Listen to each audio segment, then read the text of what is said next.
pinuprotektahan. Walang kasinungalingan, serbisyong totoo lang.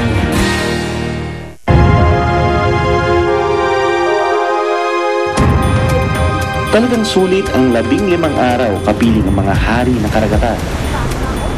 Siguro mga 100 meters away from us. Ayun! Pero may mga kwento pa kayong hindi nalalaman. Kaya ngayon, ipapakita namin ang mga kwento sa likod ng mga istoryang nakita sa telebisyon.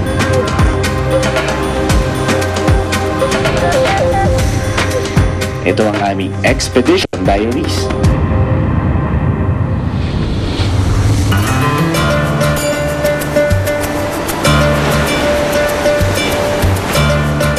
Sa loob ng 3 linggo, sinamahan niyo kami sa Pamilakan, Bohol.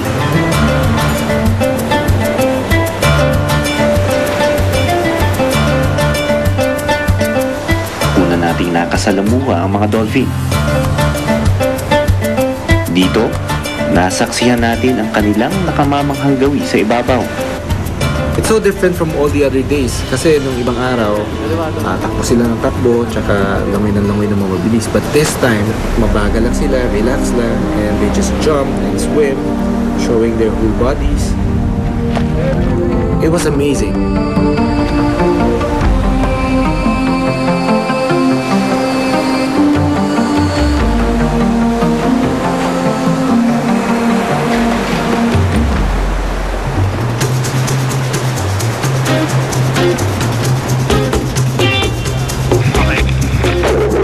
Naging challenge talaga ang makunan sila sa ilalim ng tubig. Andito lang, oh. Pero naging sulit din naman.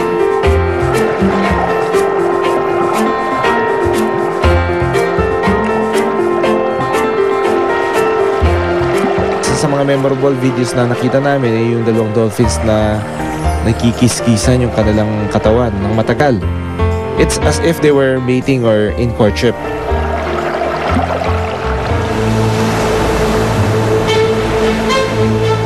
Sa ikalawang linggo, mga melon-headed whales naman. Melon-headed whale. Tignan mo yung ano niya. Tignan mo yung ulo. Wala silang snout. Talagang maiksi yung uso nila. Ito, ibang species, different from nakikita natin na isang araw. These are melon-headed whales. They're wild. Nakikita natin dito ngayon. At dahil sa bidyong nakunan sa pag-aaral ni Doc Ale, nasilip natin ang kanilang pagbabanding at paglalaro.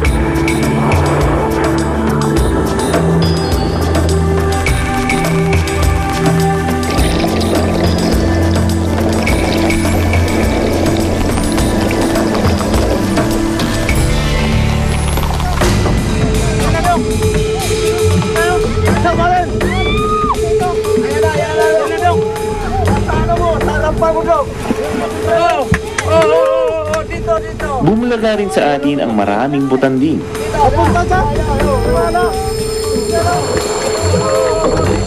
Sila ang pinakamalalaking isda sa buong mundo.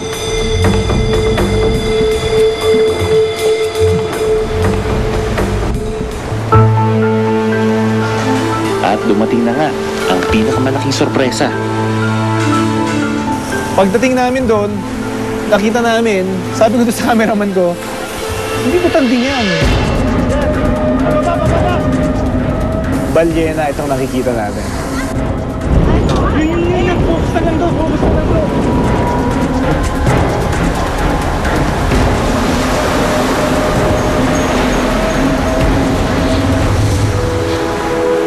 Sa ikatlong linggo, nakumpirmang blue whale na ang aming nakitang balyena.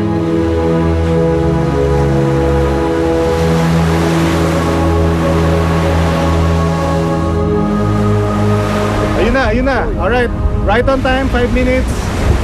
Every 15 minutes nakikita natin siya. So kanina sabi ko last 5 minutes, dumating siya.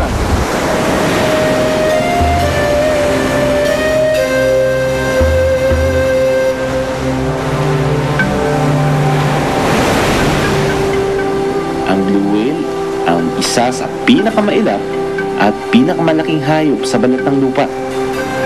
At nakumpirma ang kanyang panginginain sa Pamilakan. mula sa larawan ng pulang likido na nakita naming inilabas ng balyena. Several times namin nakita, so twice, 3 times namin nakita siya nag-excrete ng dumi niya. It was reddish. So we've never done a proper study about the behavior of blue whales here. The behavior that you see was probably feeding behavior. They usually defecate when they actually are feeding. So what the things that you saw, the red things that you saw, it was actually the digested krill that they just ate.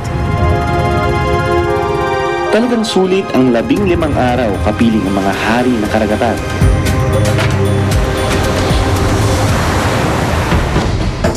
Kami ang Pamilakan Team.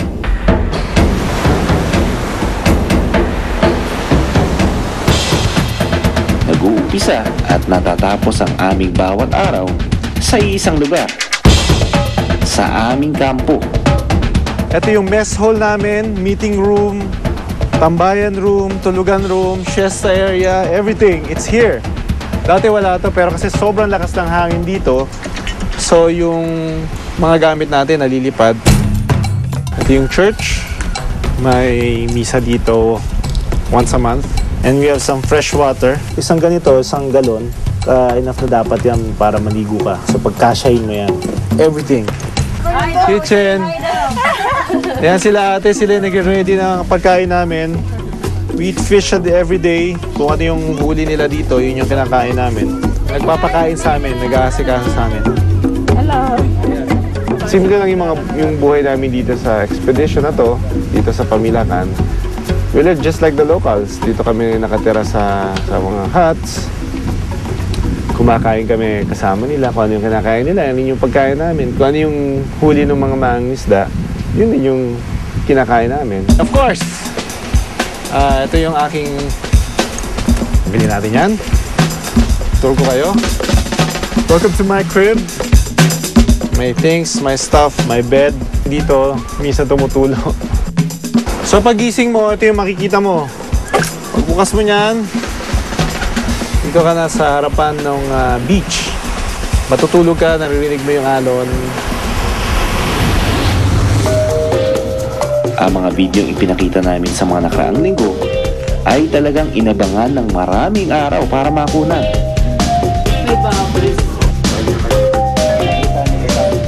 At sinalang mabuti mula sa mahigit 30 oras na raw footage.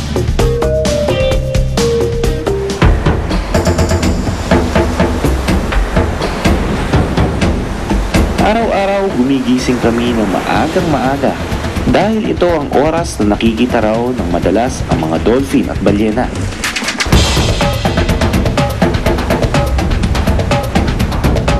Pito ang miyembro ng aming grupo. Kanya-kanya kaming assignment sa bangka. Si Edison ang naglilista ng mga datos. Si Ramon at Annalyn ang nakakamera sa ibabaw ng tubig. Si Gigoy naman ay sa underwater. Dalawang bangkero ang nagtuturo kung nasaan ang mga balyena. At ako, bukod sa pagiging host, ang official photographer. I even got some pictures of these animals na yung mother and child. At saka makikita namin talaga doon na may differentiate from the photos that we got. Na ito, maliliit, juvenile.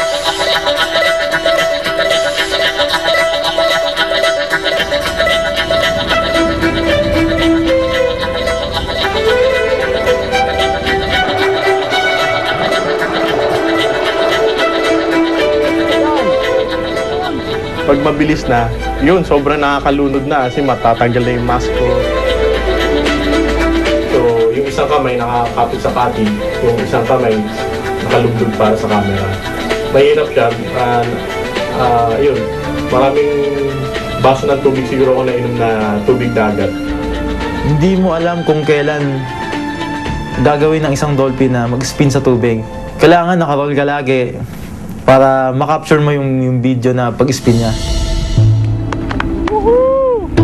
Sa field, madalas mangyari ang di inaasahan.